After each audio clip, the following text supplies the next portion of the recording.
The Handbook is the written transcriptions of channelings of the ancient native masters. It was their desire to create a simple, understandable way of approaching the new world, how to reconnect to Mother Earth, and how to re-embrace all the things we used to know and simply agreed to in living in a healthy and balanced world. Chapter 1, Life Force. Chi, Spirit, and all that jazz. In the beginning. And in the beginning there was the first droplet of life force eked out of the Creator, the all-in-all. Sparked into life, which over great periods of time transformed eventually into all of the planets, the stars, man, and every living thing we could ever conceive it. A master once explained it to me as the first tree of all eternity was created and blossomed into the original first tree of life. And as time continued in the natural cycle of nature or life, it began to drop its apples. Some decayed while others cracked open, exposing the seeds of its life force still beating and seeking regrowth. As the winds rose, they embraced the seedlings and gathered them in an effort to sow into the surrounding fertile earth, spreading them in a random but purposeful fashion. Many seeds flourished and more trees began to grow, each new tree a completely different separate being, and yet still all emanating from that very first glorious tree of life. With many trees being completely different, some were more prosperous than the rest, while even growing right next to each other. Different size, leaves, branches, and even fruit, creating an image of vast differences, yet alarmingly similar. Each completely unique in formation to each other, and yet still all brought into creation from that very first apple, falling from that very first tree, now so many years ago. Were it not for the life force of the first tree in its living glory, shedding its newly formed life force of its fruit, none of the other trees could be witnessed this new day in their separate, unique image, but all identical into that original life force. That one drop of life force created an entire living orchard of new life, the cycle of which continues and evolves, even taking on different forms.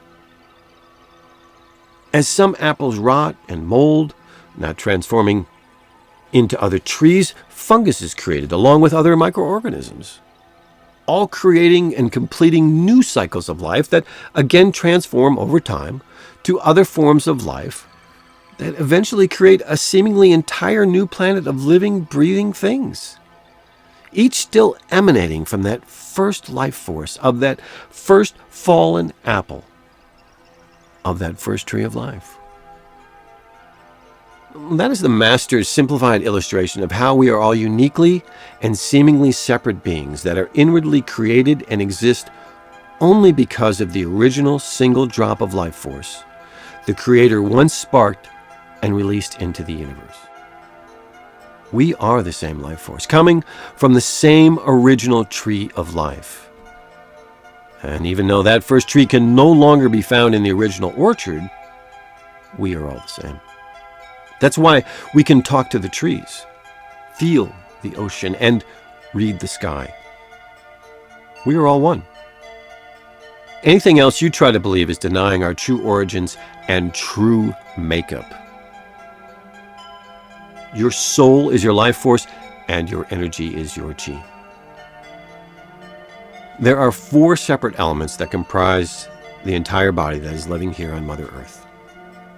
The soul is the originating life force that is ignited by an individual flame that produces energy that animates or puppeteers the physical body.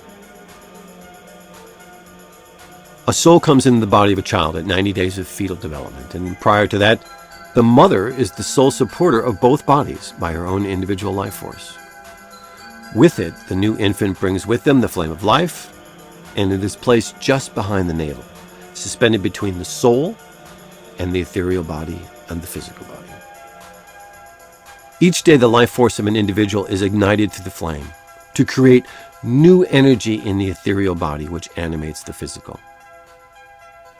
We can receive additional new energy from outside forces, mainly through our chakra system, But we can only replenish our life force used each day by ingesting other forms of life force, mainly food, be it plants or animals. We are literally transforming the other life force into ours in order to replenish it and keep the physical body animated and supporting the bodily elements.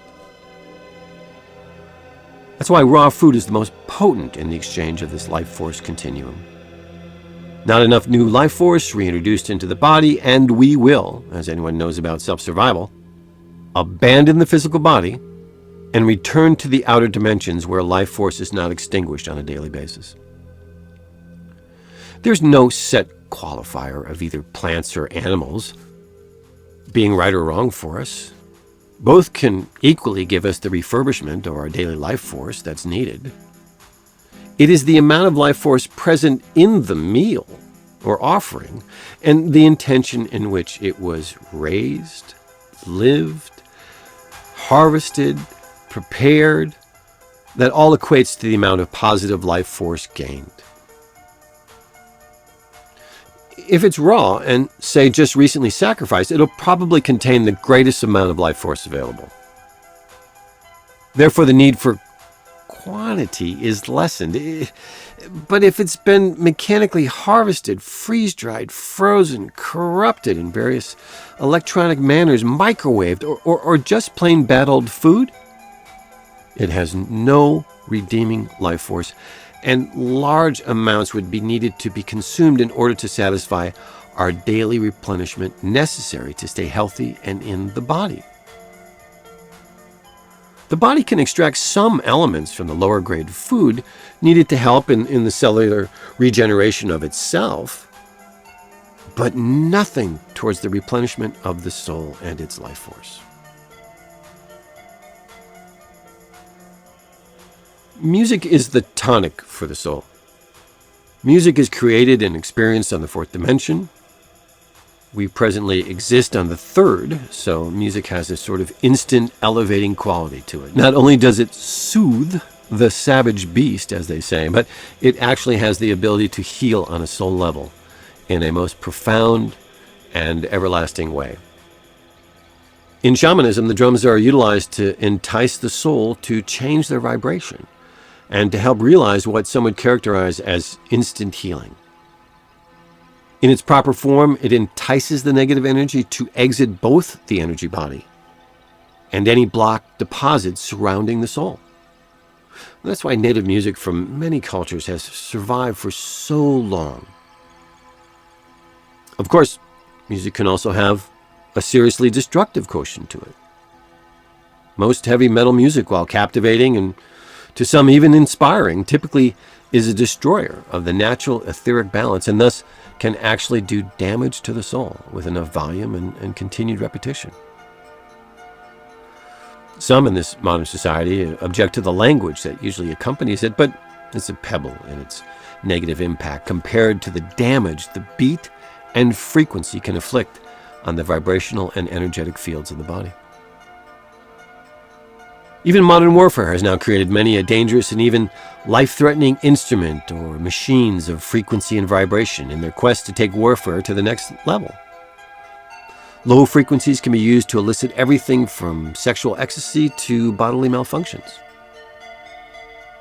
So just as soul music is just that, an incredible flow of interwoven celestial sounds, delicately played to elevate our consciousness, be very aware of music and its influence on your life force and body. May it be positive or negative, be as careful to what you listen to as you should be as protective of what you eat. Both have direct access to the soul, and that gate should be heavily protected.